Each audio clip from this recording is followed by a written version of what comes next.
સાવ ગલીના ગુંડાની જેમ, કાં તો ધર્માંધ આતંકવાદીની જેમ, કટ્ટર માણસની જેમ, માનવતાના દુશ્મનની જેમ, રાક્ષસની જેમ જે માણસ વર્તન કરી રહ્યો છે એનું નામ કર્નલ તૈમૂર છે.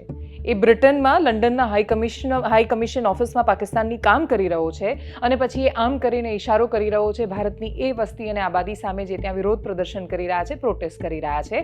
અને આના પરથી આપણે કલ્પના કરવાની છે કે ભારત વર્ષોથી આમની સામે ઝઘડતું આવ્યું છે. ભારતની લડાઈ આમની સામે છે, એ લોકોની સામે કે જ્યાં આર્મીના ઊંચા હોદ્દા પર બેસેલા માણસમાં, હાઈ કમિશન ઓફિસમાં કામ કરતા માણસમાં અને એક આતંકવાદીમાં કોઈ જ ફરક નથી. આતંકવાદી એ ખાલી ને ખાલી પાકિસ્તાનનું એક મોહરું છે, પાકિસ્તાનનું બાનું છે.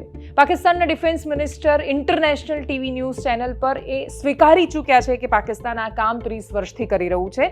ભલે એ ટીવી ન્યૂઝ ચેનલમાં એવું કહી રહ્યા છે કે આ ગંદુ કામ અમે અમેરિકા કે બ્રિટનના કહેવા પ્રમાણે કરી રહ્યા છે. એ ભાડૂતી ગુંડાઓ છે. જેમ ભાડૂતી ગુંડાઓ અથવા ભાડૂતી માણસો કે ગેંગસ્ટર ગુંડાઓ સપ્લાય કરે એમ એ ટેરરિઝમ સપ્લાય કરે છે. એમની ધરતી પર એ આતંકવાદીને પેદા કરે છે, એમની ધરતી પર એ આતંકવાદીને ટ્રેન કરે છે અને એમને ટ્રેનિંગ આપવા માટે જાય છે કોણ? પાકિસ્તાનની સેનાના વડાઓ ટ્રેનિંગ આપવા જાય છે. પાકિસ્તાન જે કરતું આવ્યું છે અને વર્ષોથી જે કરી રહ્યું છે ને હજુ એ જે સતત કરતું રહેવાનું છે, એના એ મકસદમાં કે એના ઉદ્દેશ્યમાં એટલા માટે ભારત કોઈ દિવસ સીધી રીતે જીતી શકવા સક્ષમ જ નથી દેખાઈ રહ્યું, કેમ કે એ એક્સ્ટ્રા બાળકો પેદા કરે છે ટેરરિઝમ માટે. આતંકવાદીઓ 300 મરશે કે 3000 મરશે, પાકિસ્તાનને કોઈ ફરક નથી પડવાનો. એ આ તસવીર સાબિત કરે છે. અલગ અલગ હાઈ કમિશન ઓફિસ છે, જેટલા પણ દૂતાવાસ છે પાકિસ્તાનના, એની સામે બહુ જ સ્વાભાવિક રીતે ભારતીયો પ્રોટેસ્ટ કરી રહ્યા છે, વિરોધ કરી રહ્યા છે. એ જે પોસ્ટર કે તસવીર બતાવી રહ્યો છે એ અધિકારી એ અભિનંદન વર્તમાનની તસવીર છે. એમાં એણે જે ચાય વિશે વાત કરી હતી, અભિનંદન વર્તમાન એમણે ભારતની એ ગૌરવશાળી ક્ષણ આપણા માટે લઈને આવ્યા હતા. એ ગૌરવશાળી ક્ષણ કે જે પાકિસ્તાન માટે સૌથી શરમજનક તસવીર સાબિત થઈ હતી, એને એ રીતે ડિસ્પ્લે કરી રહ્યા છે અને પછી આમ ઇશારો કરી રહ્યા છે જાણે તમારું ગળું કાપી નાખીશું.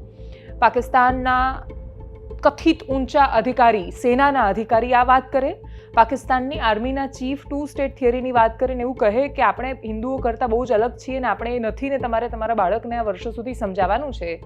એ સાબિત કરે છે કે દેશ આઝાદ થયો ત્યારે ભાગલા પાડવા માટે અને આ હિન્દુસ્તાનના ટુકડા કરવા માટે પણ એમણે આ જ કર્યું, એના પછી આ જ કરતા આવ્યા છે અને કોઈ દિવસ પાકિસ્તાનની કોઈ હરકતમાં ફરક નથી પડવાનો. ભલે ને ત્યાંની જનતા એ ભૂખમરાનો શિકાર બનતી હોય કે પછી બીમાર પડીને સબડીને મરતી હોય, એમને કોઈ ફરક નથી પડતો. ફરી એકવાર કરીએ તસવીર પર નજર અને સમજીએ કે પાકિસ્તાન આ જ છે.